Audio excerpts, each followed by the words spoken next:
नमस्कार, मैं डॉक्टर ऋषिकेश, विभागाध्यक्ष एचआरडी विभाग, वीर बहादुर सिंह पूर्वांचल विश्वविद्यालय। आप सभी को मैं इस ऑनलाइन क्लास में आमंत्रित करता हूं और स्वागत करता हूं। मैनेजमेंट के छात्रों के लिए मेरी ये क्लास बहुत उपयोगी होनी चाहिए, क्योंकि मैंने इसी को ध्यान में रख के इस क्लास को डिज़ाइन किया है। कोविड-19 के इस दौर में जब सब कुछ परिवर्तित हो रहा है तो अध्यापकों को पढ़ाने का तरीका भी बदलना पड़ेगा और अपने छात्रों तक पहुंचने के लिए कहीं ना कहीं टेक्नोलॉजी उसमें बहुत बड़ी मदद दे सकती है।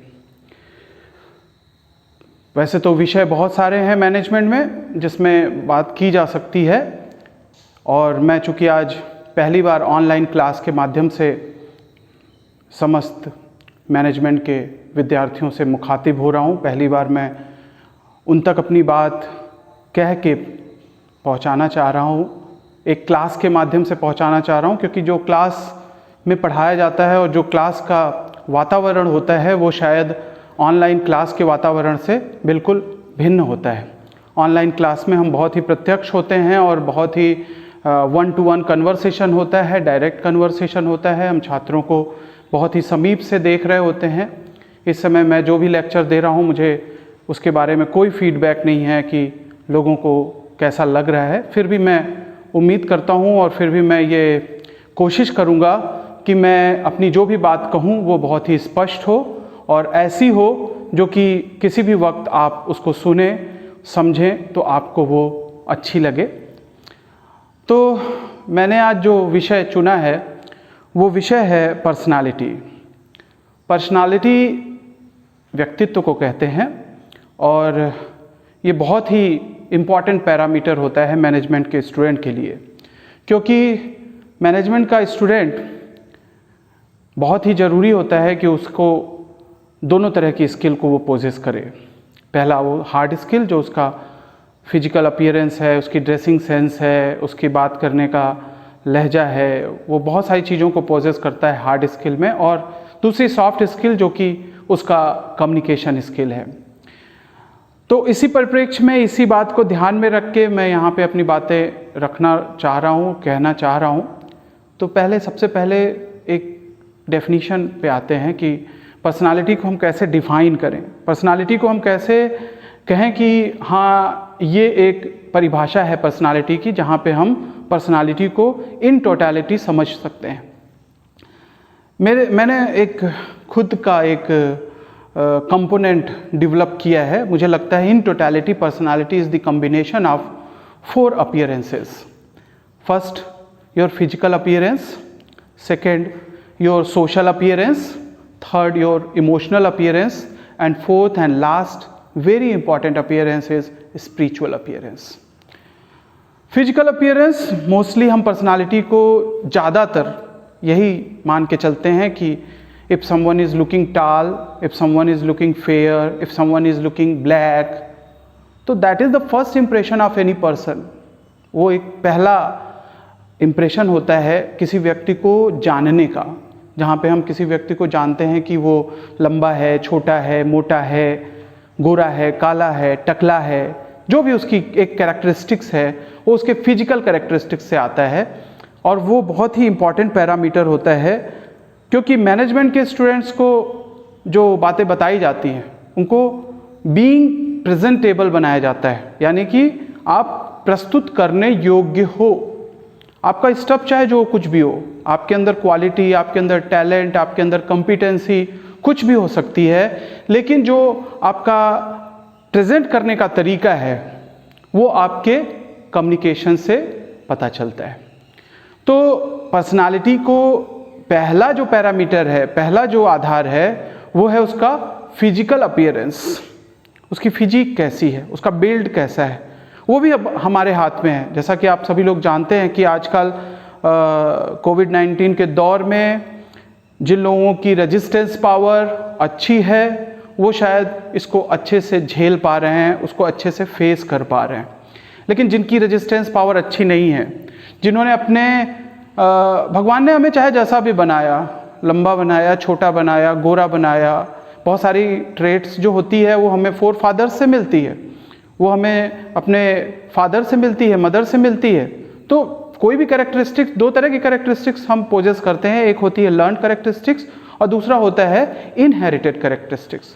तो इनहेरिटेड कैरेक्टरिस्टिक्स में हम कोई चेंजेस नहीं कर सकते क्योंकि वो आनुवंशिक होते हैं, वो आते हैं और वो ऑटोमेटिकली हमारे जीन में ट्रांसफ़र हो जाते हैं। लेकिन जो लर्न कैरेक्टरिस्टिक्स होती है, पहलवान का बच्चा पहलवान होगा ये ज़रूरी नहीं, टीचर का बच्चा टीचर होगा ये भी ज़रूरी नहीं, या क्रिकेटर का बच्चा क्रिकेटर होगा ये भी ज़रूरी नहीं। ये डिपेंड करता है कि उसने किस तरह का लर्निंग किया है, किस तरह का सीखा है। तो जो वातावरण है उसमें बहुत कुछ सीखने को है, बहुत कुछ जानने को है। केवल एजुकेशन, केवल नॉलेज, केवल इंटेलिजेंस, केवल विजडम, इससे सब कुछ नहीं हो सकता। हमारा जो अनुभव होता है, जो एक्सपीरियंस होता है, वो बहुत ही मायने रखता है। तो चूंकि मैं अभी फिजिकल अपीयरेंसेस की बात कर रहा हूँ कि फिजिकल अपीयरेंस कैसी होनी चाहिए इंसान की, फिजिकल अपीयरेंस ऐसी होनी चाहिए जो कि वो अपने आप को प्रेजेंट करे तो कहीं से भी ऑकवर्डनेस ना दिखे या ऑडनेस ना दिखे। हम जब ऑड होते हैं, कई बार क्या होता है, बहुत सारे लोग ऐसे होते हैं जो कि अपने छोटे व्यक्तित्व को लेके या गंजे व्यक्तित्व को लेके या काले व्यक्तित्व को लेके बहुत ही परेशान रहते हैं, जबकि ऐसा नहीं है। दुनिया भर में बहुत सारे ऐसे काले लोग हैं, ब्लैक लोग हैं। हम बराक ओबामा को ले सकते हैं। बराक ओबामा एक ब्लैक पर्सनालिटी थे, इसके बावजूद भी प्रेसिडेंट ऑफ अमेरिका हुए। सचिन तेंदुलकर एक शॉर्ट हाइट पर्सन थे, इसके बावजूद भी वो एक महान क्रिकेटर हुए। तो हम किसी के फिजिकल अपीयरेंस पे ये तय नहीं कर सकते कि वो कितना महान होगा या कितना बेकार होगा। ये सब कुछ एक पैरामीटर है। पर्सनालिटी में हम ज़्यादातर बहुत बार someone is looking good, it doesn't mean they are good. बहुत सारे लोग ऐसे होते हैं जो कि बहुत अच्छे दिखते हैं, लेकिन वो जब बोलते हैं, बातचीत करते हैं, उनके लहजे से, उनके प्रोनाउंसिएशन से, उनकी बातों से ऐसा लगता है कि वो उतने काबिल नहीं हैं जितनी काबिल उनको होना चाहिए। लेकिन मैनेजमेंट में ये बहुत ही ज़रूरी एलिमेंट है कि उनको प्रेजेंटेबल होना बहुत ज़रूरी है। और प्रेजेंटेबल होने का मतलब ये नहीं कि जो आपकी जो कैरेक्टरिस्टिक्स जिसे आपको या तो इनहेरिटेड मिला हुआ है, आपके फोर फादर से मिला हुआ है, उसमें आप कोई बदलाव नहीं कर सकते और उसमें बदलाव करने की कोई आवश्यकता भी नहीं है। फिजिकल अपीयरेंस को हमें प्रेजेंटेबल बनाना चाहिए, हमें अपने हेल्थ का ध्यान देना चाहिए। बहुत सारे आप फिल्म इंडस्ट्री में जाएं या ऐसी इंडस्ट्री में जाएं जहाँ पे लोग जो आर्ट्स में होते हैं या परफॉर्मिंग आर्ट्स में होते हैं, बहुत सारे लोग ऐसे मिले जो कि अपने टैलेंट के बलबूते, अपने कॉम्पिटेंसी के बलबूते अपने आप को साबित करते हैं। They might not be looking good, उनका ऐसा कुछ कैरेक्टरिस्टिक्स नहीं था जिसके बेस पे हम कह सकें कि उनको देखते ही हम कहें कि ये बंदा ऐसा होगा, लेकिन उन्होंने अपने आप को प्रूव किया और वो सेकेंडरी हो जाता है। जब हम किसी से पहली बार मिलते हैं तो हो सकता है कि ये मायने रखता हो कि वो कैसा दिखता है, लेकिन जैसे जैसे हमारी उससे मुलाकात आगे और बढ़ती है तो वो फिजिकल अपीयरेंस सेकेंडरी होता जाता है और उसके बाद उसके कई और ट्रेट उभर के सामने आते हैं। तो चूंकि दूसरी अपीयरेंस की तरफ हम फिर बढ़ जाते हैं और वो होता है उस बंदे का सोशल अपीयरेंस। हम सब एक सामाजिक प्राणी हैं, सामाजिक उसमें रहते हैं। हमारा जो समाज का ताना बाना बुना हुआ है उसमें कई तरह की जातियां हैं, कई तरह के धर्म हैं, कई तरह के लोग हैं और हम एक समाज में रहते हैं। और उस समाज में रहते हुए हमें एक ऐसा व्यवहार करना होता है कि हम सामाजिक दिखें। अगर मैं बात करूं कि जब किसी को पनिश किया जाता है लॉ के अनुसार, हर सज़ा में फांसी की सज़ा नहीं दी जाती, उसको जेल में डाल दिया जाता है। जेल में डालने का क्या उद्देश्य होता है? उसका यही उद्देश्य होता है कि उसकी जो सोशल एक्टिविटीज़ है उसको ब्लॉक कर दिया जाता है। उसकी सोशल एक्टिविटीज़ को ब्लॉक करने का पर्पस क्या होता है? Because they are not performing as per social norms. तो एक पर्सनालिटी को सोशल होना भी बहुत ज़रूरी है। क्योंकि अभी मैं इस टेक्नोलॉजी के माध्यम से आप तक पहुंच रहा हूं और आज सोशल मीडिया का दौर है, यानी कि हम सोशल भी हैं तो मीडिया के माध्यम से। आज हम 1-to-1 कन्वर्सेशन, फिजिकली हम एक दूसरे के सामने हों, समक्ष हों, ये नहीं है, फिर भी हम बहुत सारे लोगों से कनेक्टेड हैं क्योंकि हमारा जो सोशल मीडिया प्लेटफॉर्म है, चाहे फेसबुक है, व्हाट्सएप है, इंस्टाग्राम है, ट्विटर है और ऐसे तो बहुत सारे प्लेटफॉर्म हैं, बहुत सारे आपके जो मोबाइल फ़ोन है, जो स्मार्टफोन है, उसमें बहुत सारे ऐसे ऐप्स हैं जिनके माध्यम से आप अपने आप को सोशली कनेक्ट करते हो, एक नेटवर्क बनाते हो। लेकिन पर्सनालिटी के लिए बहुत ही ज़रूरी एलिमेंट होता है। कोई भी व्यक्ति अकेला, जैसे कहते हैं कि अकेला चना भाड़ नहीं फोड़ सकता, वैसे ही कोई भी व्यक्ति बिना सोशल हुए अपनी पर्सनालिटी को प्रूव नहीं कर सकता। उसकी पर्सनालिटी को प्रूव करने के लिए ये बहुत ही ज़रूरी है कि उसका सोशल अपीयरेंस भी उतना ही स्ट्रांग हो जितना उसका फिजिकल अपीयरेंस है। तो फिजिकल अपीयरेंस के बाद अगला एस्पेक्ट सोशल अपीयरेंस आता है। हमारे फ्रेंड्स होते हैं, हमारे रिलेटिव्स होते हैं, फैमिली होती है, और ये हमारे सोशल अपीयरेंस को एक्सप्लोर करते हैं।